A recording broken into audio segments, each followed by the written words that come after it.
health. Reboot your body. Omega 3 oil extracted from algae. Strong heart, sharp mind, healthier you. మనకు బాడీలో కళ్ళు 2 ఉంటాయి, ముక్కు ఒకటి ఉంటుంది, చెవులు 2 ఉంటాయి.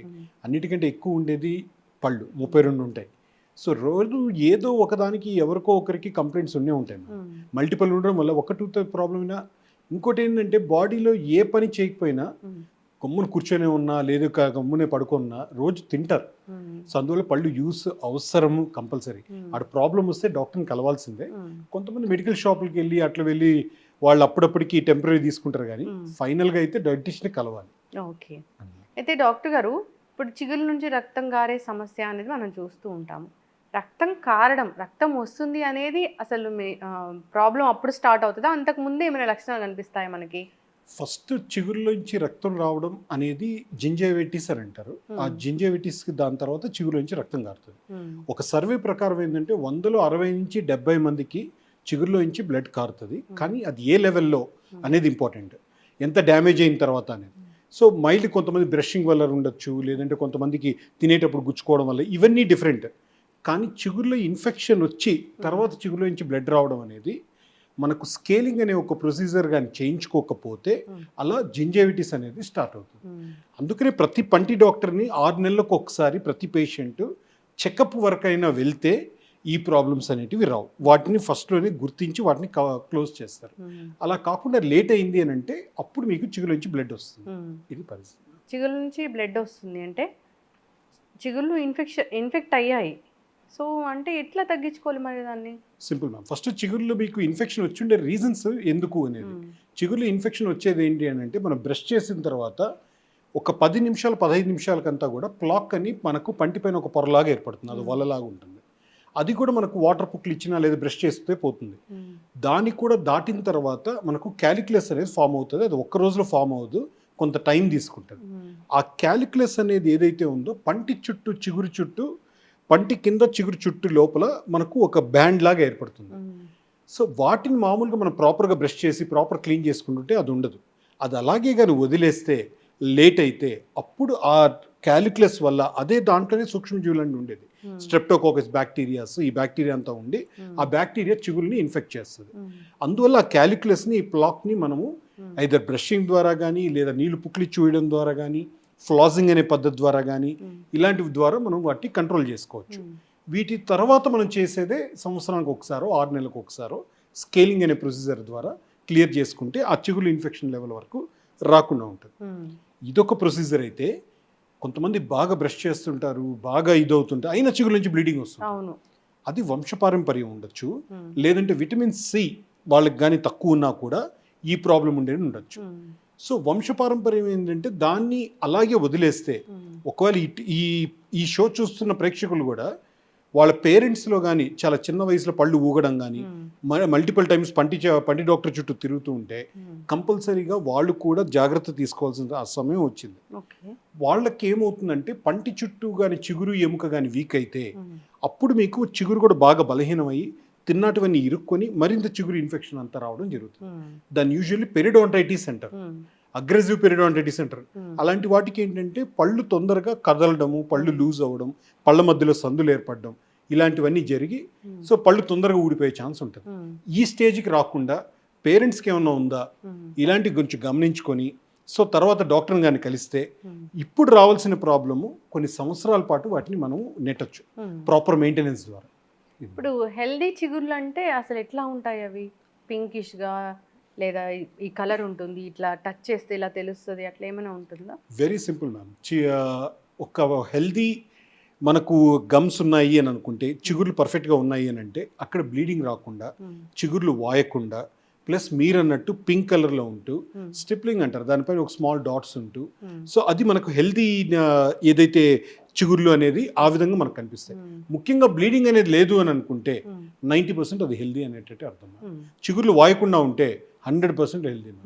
అవి మెయింటైన్ చేయాలి అని అంటే ప్రాపర్గా బ్రష్ చేయడం, పుక్లి చూయడం, ఫ్లాజింగ్, పంటి డాక్టర్ని కలుస్తూ ఉండడం.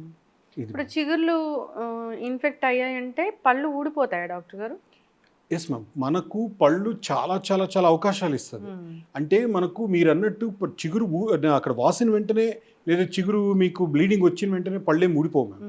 అలా జరిగి మొదలైన తర్వాత కొన్ని సంవత్సరాలు, కనీసం ఒక 2-3 సంవత్సరాలు మనకు టైం ఇస్తుంది.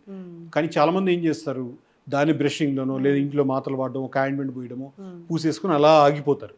ఒరిజినల్ ప్రాబ్లం, ఒరిజినల్ కాజ్ ఏంటో తెలియకుండా దాన్ని అలా పోస్ట్పోన్ చేస్తూ వెళ్తారు. అప్పుడు మీరు అన్నట్టు చుట్టూ ఉన్న ఎముకంతా కరిగిపోయి పళ్ళు లూజ్ అయ్యి ఊడిపోయే ఛాన్స్ ఉంటుంది. డాక్టర్ గారు, ఇప్పుడు మీరు ఇంత చదువుకున్నారు, ఇంత పెద్ద పెద్ద డాక్టర్స్ అయ్యారు, ఇప్పుడు పేషెంట్స్కి ఈ ప్రాబ్లం వస్తే ఇట్లానే చెప్తున్నారు. ఒకప్పుడు అంటే జనరల్గా తాతలు అందరూ మాట్లాడుతూ ఉండేది ఏంటంటే, మాకు ఒకప్పుడు ఈ టూత్ పేస్టులు లేవు, ఇంత మెయింటెనెన్స్ లేదు, అయినా మా పళ్ళు గట్టిగా ఉన్నాయి అని. దాన్ని ఎట్లా చెప్తారండి అసలు? అంటే మీరు అనేది పాతకాలంలో ఇన్ని ప్రాబ్లమ్స్ లేవు, అప్పుడు ఎలా డీల్ చేసుకునేవాళ్ళు అని. మీరు చెప్పింది రైట్. అప్పట్లో ఏదైతే ఉందో ఇంత అవగాహన లేదు. కానీ మన తాతలకి ఇప్పుడు మేము ఒక 60-70 సంవత్సరాల వయసులో కొంతమంది పళ్ళు ఇంకా రాళ్ళ గట్టిగా ఉంటాయి. అదేంటంటే వాళ్ళు తిన్న ఫుడ్ క్వాలిటీ అలాంటిది. ఫైబర్ ఫుడ్స్ ఎక్కువ తినేవాళ్ళు, వాళ్ళు జొన్నలు ఇలాంటివి ఆ ఫుడ్ తినడం వల్ల, ఆ బలం వల్ల వాటి చిగురు ఎముక ఖచ్చితంగా ఒక 50-60 సంవత్సరాల వయసు ఉన్న ఇంతకుముందు జనరేషన్కి, ఇప్పుడు కొత్తగా వస్తున్న జనరేషన్కి చిగురు ఎముక చాలా వీక్గా ఉంది.